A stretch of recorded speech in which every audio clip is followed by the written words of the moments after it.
Denis Thilénac, vous qui vivez à la campagne, vous avez un point de vue là-dessus. Est-ce qu'il faut interdire cette transformation de l'espace rural français, ou est-ce que c'est le sens de l'histoire et on n'y peut rien? Oui, non, la campagne converge vers des villes moyennes, et des dizaines, des centaines, des milliers de villes moyennes qui forment le tissu de cette France dite périphérique, évoquée par Gulli dans son essai, et dont nos gouvernants ne savent pas semblent faire fi.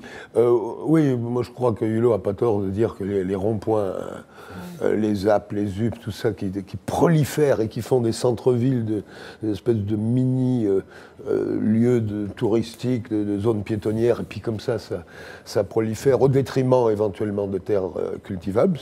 Chez moi en Corrèze, c'est partout. Bon, j'ai l'impression que, sans connaître le dossier un peu, que c'est une mesure de bon sens. Évidemment, le ministre de l'Agriculture fait un peu de démagogie avec les agriculteurs. Et puis, Hulot, c'est pas d'hier qu'il est en mauvais terme avec tous les ministres de l'Agriculture qu'on a eus, sous Chirac, sous Sarkozy ou sous Hollande.